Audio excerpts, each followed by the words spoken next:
like. Se inscreverem e derem o like, é acobertado por Deus e o Divino Espírito Santo. E se não derem o like, tá acompanhado com todos os cães que tiver no inferno. Caim, Satanás, pão grosso e parafuso, Botafogo, Lucifer, que é o chefe de lá, e meu avô, que é o comandante de tudo. Botar pra arrombar em vocês, tudo aí. Let's get one thing out of the way. Soul Calibur is the best 3D fighting game ever released in the arcades.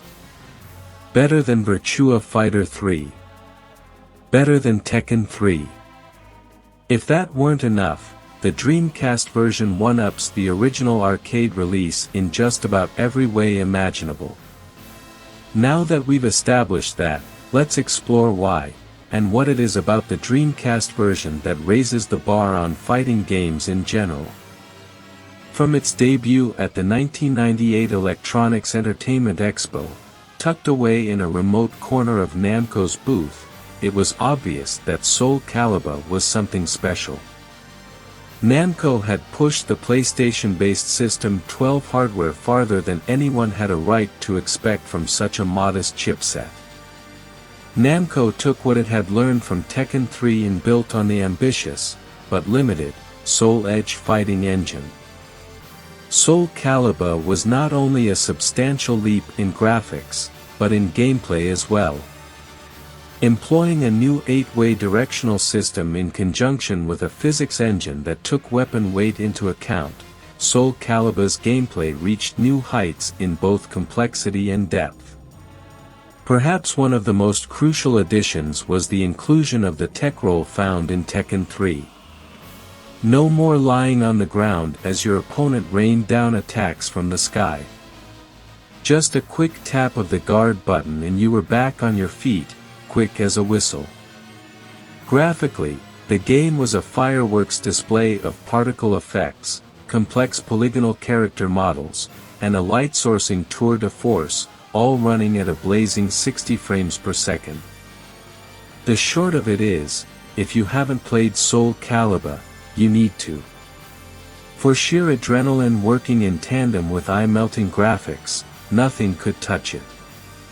What then does the Dreamcast version, Namco's first real game developed for arch-rival Sega in ages, of Soul Calibur do to leapfrog past its arcade counterpart in every way possible? To begin with, the most obvious enhancement are the graphics. Despite the lack of a pre-rendered FMV intro, the likes of which we're used to seeing from Namco, the opening offered here will drop more jaws than Muhammad Ali. Think of the intros usually seen in Capcom games like Marvel vs. Capcom, but rendered in full, high-res, 60 frames per second 3D, with a splash of Samurai Showdown thrown in for good measure, and you're not even close to imagining how awesome the intro to Soul Calibur for the DC looks. Picture a first-person camera zooming in over some sandy horizon, as weapons slam into the foreground. Keep going until the weapons are replaced by a swiftly approaching Killick, the staff user in SC. Trigger an impressive sequence of character cameos and a dynamic soundtrack, and there you have it. This has to be seen in person to appreciate. It looks so good it might as well be CG, because 5 years ago, graphics like these were impossible.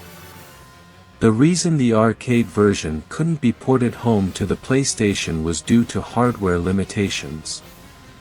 Despite the fine conversion of Tekken 3 to the PlayStation, Soul Calibur on System 12 used an extremely high amount of RAM to enable effects like Z-buffering and other processor taxing effects that were not present in Tekken 3. The Dreamcast, on the other hand, represented the perfect solution to Namco's problems. With hardware roughly 10 times as powerful as the PlayStation, the DC can not only manage Soul Calibur's graphic fireworks, but also enhance them by leaps and bounds. With characters boasting not only improved polygon counts, but high-resolution textures, each member of Soul Calibur moves around each stage looking larger, tougher, more solid, and more detailed than ever before. For example, Astaroth's alternate costume sprouts Godzilla-like spikes out of his back. These spikes wobble as he moves, along with a tall alfalfa-esque hairdo that swings and sways depending on what direction he's moving in. Soul Edge alumni and Siegfried's alter ego, Nightmare, wields the Soul Edge itself, with an eyeball set in the center that looks around at the proceedings independently of the sword. Details like hair, clothing, and accessories all move in rhythm with an extremely realistic physics model. Improving the quality of the characters wasn't enough for Namco's programmers though. They also added a muscle flexing system that causes pectorals to ripple during victory poses, breasts and buttocks to jiggle realistically, read, subtle, not exaggerated as in Dead or Alive, and skin to stretch in a most natural way, with not a polygon tear in sight. These characters look incredible, and some benefit from the enhancements more than others. Lizardman's tail no longer looks like a polygonal mess. Everything looks perfectly smooth, especially faces, with minimal blockiness, putting the models in VF3TB to shame. This is an extremely solid-looking game. The characters have also been outfitted with an extensive set of facial expressions that add greatly to the game experience. Take Mitsurugi, for example. With every sword slash accompanied by a grunt or yell, his face synchronizes the appropriate expression as well. Even during win poses, each character mouths his own victory speech. Even little things like fingers are individually rendered. Weapons are also impressive enough to simply sit back and watch. The blades on Voldo's twin Katars move independently, Killick's bow flexes with each swing, and metallic weapons like Mitsurugi's sword feature specular highlighting, think Gran Turismo, but better, that reflects the environment around it. Other things, like head tracking, dust clouds kicked up by the character's feet, and amazing real-time shadows. Check out Ivy's Flaccid Whip Sword in practice mode for a good idea of how cool simple shadows can be, round out the visual impact. Soul Calibur is so detail-intensive that even your character's breath can be seen on some stages. However, what good are beautiful-looking characters without beautiful-looking stages for them to jump around on? With the power of the Dreamcast, Namco didn't have to make compromises here, as they had in the PlayStation version of Tekken 3. All the 3D backgrounds of the arcade version are reproduced faithfully here. Perhaps faithfully is the wrong word though, since every texture has been re-rendered in an ultra-high resolution. Additional 3D elements have been included to give the game some of the most stunning locales ever seen. Structures far back in the distance look as crisp as the details closer to you.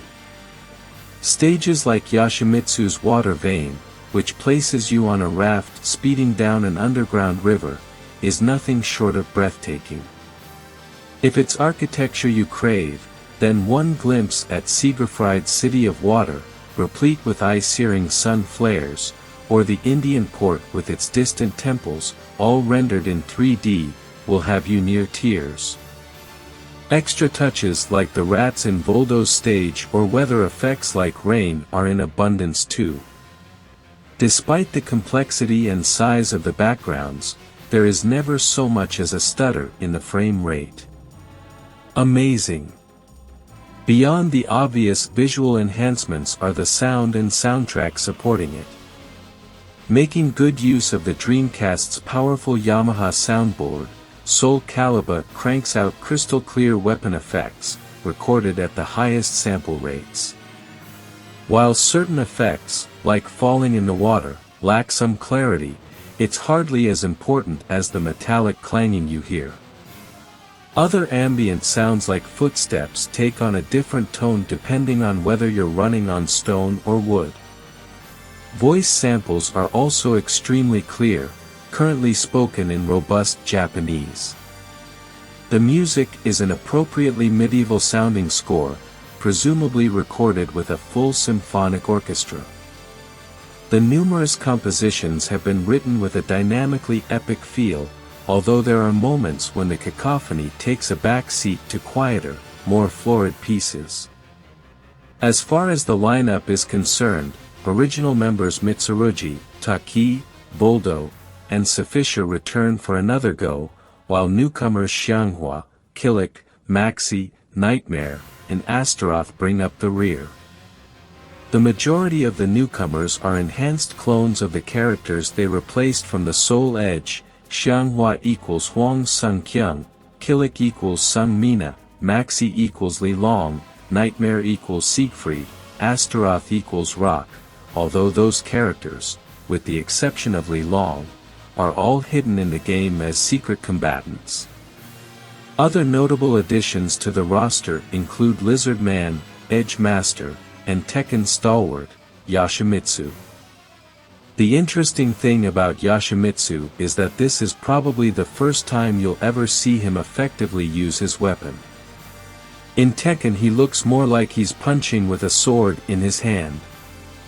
Here he really goes for it, slicing and dicing with his sword, although some of his throw moves are the same. Edge Master is essentially like the final boss, Inferno, in that he uses a different weapon and move set every time, making your knowledge of each warrior's arsenal important. He's also fast as hell, making him an extremely dangerous opponent. Also improved from the original arcade release is something Namco's designers wanted to implement, but couldn't, due to the System 12's hardware limitations, improved character motions and an increased number of moves. While this may throw off some gamers used to the arcade version, it quickly becomes apparent that these changes are subtle, keeping the original gameplay intact, while enriching the experience. What most gamers curious about Soul Calibur will want to know are what sort of exclusive features are included. Namco, after all, is known for its superlative home conversions, adding awesome modes and numerous other features, which vastly increases the replay value of the usually short arcade experience. Aside from the usual arcade mode, there are Versus, Team Battle, Time Attack, Survival, Extra Survival, Practice, Internet, Mission Battle, and Museum modes. While the majority of these modes are by now considered staples in the fighting game genre, the Mission and Museum modes that will pique most people's interest. Like the Edge Master mode in Soul Blade, the PlayStation version of Soul Edge, Mission Battle tests your all-around skill in a variety of settings. You execute the fundamental moves, throws, guard cancels, etc., against the Edge Master, who acts as your tutor, or fight against numerous opponents. Unlike Soul Blade, which rewarded you with a wide assortment of weapons with practically every task completed, the Mission Battle mode instead rewards you with points. These points can then be cashed in at the museum. The museum mode features an extensive art gallery filled with black and white drawings, anime-style artwork, and CG renders. To unlock all the artwork, you will be playing for a very long time indeed. Buy enough of these pictures and you'll unlock all kinds of things, including new character outfits, new stages, a character profile option, and a lot more. The character profile option lets you view the characters in any of their costumes, from almost any angle, while checking out the stats on their weapons, their history, and their stage. You can also listen to their voice samples while watching the characters' faces lip sync, as well as view their endings. Very, very cool stuff. Another point of interest is how well the Dreamcast controller would emulate the arcade control. The answer is, incredibly well. Considering the DC pad has roughly the same layout as the PlayStation controller, which is what the Soul Edge/Calibur button layout is based on, it's hard to imagine anyone having problems with this setup. You can use either the analog pad or the digital pad. The D-pad seems to work a little better since the game relies on precise inputs, making the analog pad seem a little too loose for this game. However, some may find it preferable, so, thankfully it is an option. Response times are right on the money, with Soul Character Maxi seemingly a problem. The difficulty in using Maxi, the nunchaku expert, is that his motion capture sequences often continue without your deliberate input, making him a tricky character to control. This is a game design issue, rather than a controller issue, so once you master Maxi, anticipating his quirks will most likely be compensated for. Team Battle Mode allows you to choose anywhere from 1 to 8 characters, for a possible 8-on-8 melee, King of Fighters style. Internet Mode, unfortunately, does not permit you to play your friends online, but instead forwards you to a Soul Calibur web page where you can view more gallery-style images and whatnot. With all this technological wonder going on, you might wonder if there are any quibbles at large. Not really. Perhaps the only areas of the game that are mildly disappointing are the endings, which consist of some text and a couple of black and white drawings. This, however, is more of a wish than a detriment, and doesn't take away from the game at all. An extensive weapons collection, like the one in Soul Edge, would have been nice, but perhaps there's one buried deep in the many layers of this game. As it is, this is truly a flawless game.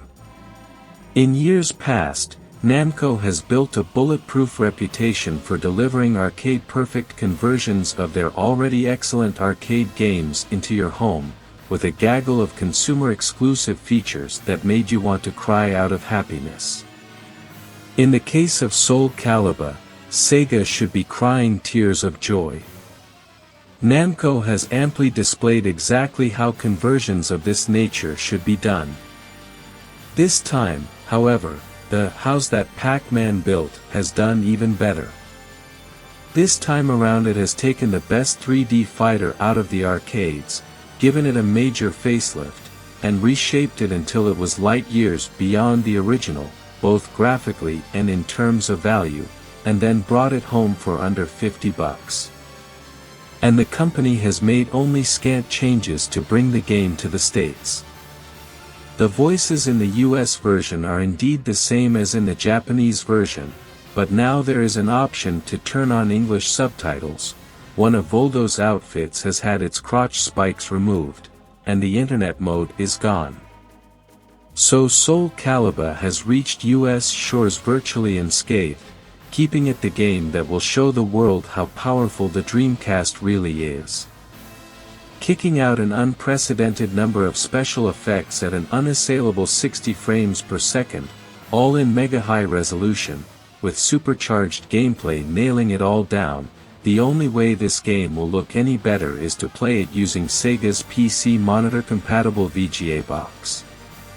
If you have one of those, the game is on a completely different visual level than anything else out there. While it may seem bandwagon-esque to say this game is worthy of a perfect score, it really isn't much of a stretch to say it is. Yes, it is a fighting game, a genre with a fairly limited scope, but insofar as fighting games go, Soul Calibur is mind-numbing perfection. Namco has taken the best and made it considerably better. The level at which the company has done so is practically unprecedented. Think state-of-the-art. Absolutely brilliant in all aspects. As far as games of this type go, Soul Calibur is the undisputed king of the hill. It is essential in any gamer's collection.